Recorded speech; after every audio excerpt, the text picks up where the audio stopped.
नमस्कार दोस्तों, वैष्णव धर्म का सबसे प्रमुख ग्रंथ विष्णु पुराण, जिसमें सृष्टि के पालनकर्ता भगवान विष्णु की लीलाओं का वर्णन मिलता है।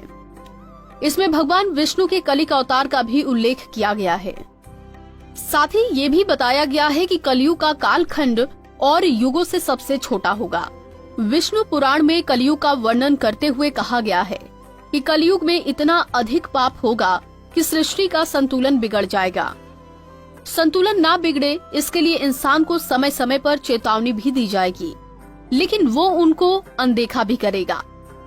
आपको ये सुनकर हैरानी होगी कि पुराण में लिखी हुई कुछ बातें घटित भी हो रही हैं और कई बातें और भी हैं जिन्हें जानकर तो आप हैरत में पड़ जाएंगे। तो आइए जानते हैं विष्णु पुराण में कलयुग के बारे में किन किन बातों का उल्लेख किया गया है।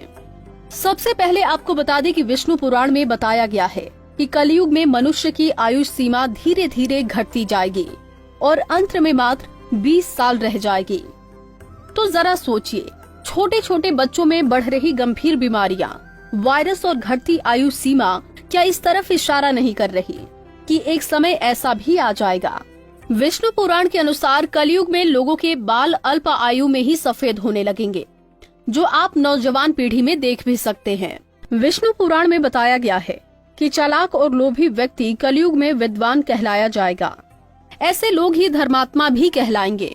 यहाँ शास्त्रों और वेदों का पालन कोई नहीं करेगा। सभी धर्मगुरु अपने फायदे के लिए लोगों का इस्तेमाल करेंगे।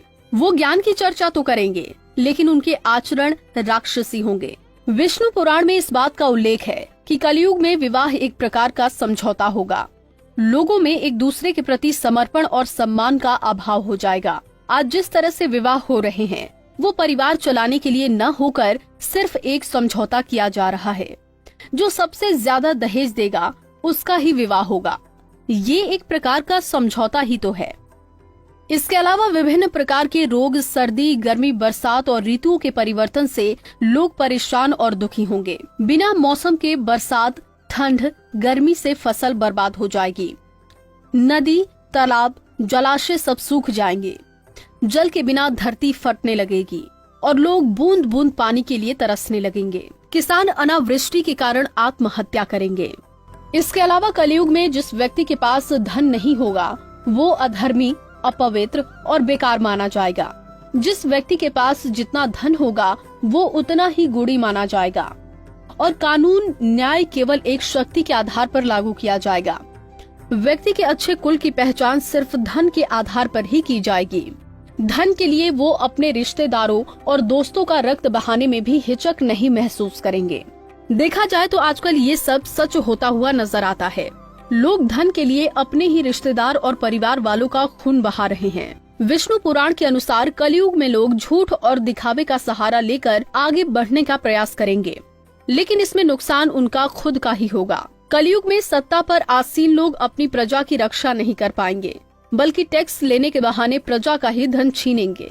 लोग भूत प्रेतों को देवता मानकर पूजने लगेंगे। अन्न का अभाव होने से मनुष्य फिर से कंद, मूल और फल आदि के सहारे रहेंगे। असमर्थ लोग सुखी नहीं रह पाएंगे। कलयुग में लोगों के आलस्य और निष्क्रियता के बारे में भी विष्णु पुराण में बताया गया है। इसके अनुसार लोग बिना स्नान के ही भोजन कर लिया करेंगे। वेद व्यास जी ने सभी युगों में कलयुग को श्रेष्ठ युग बताया है। उन्होंने कहा कि सतयुग में मनुष्य को 10 साल जप करने के बाद पुण्य की प्राप्ति होगी। त्रेता युग और द्वापर युग में वही पुण्य 1 साल के तप के द्वारा प्राप्त किया जाएगा। तो कलयुग में इतना ही बड़ा पुण्य मात्र 1 दिन के तप से प्राप्त किया जा सकता है। इस तरह व्रत और तप के फल की प्राप्ति के लिए कलयुग ही सबसे श्रेष्ठ समय है। सच्ची भक्ति से ही मनुष्य ईश्वर की प्राप्ति कर सकता है।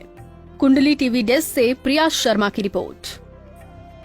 इसी तरह की और भी जानकारी लेने के लिए हमारे चैनल को सब्सक्राइब करें और नई वीडियो की नोटिफिकेशन के लिए बेल आइकॉन दबाएं। अगर आप ये वीडियो फेसबुक पर देख रहे हैं तो वीडियो को लाइक और शेयर करें।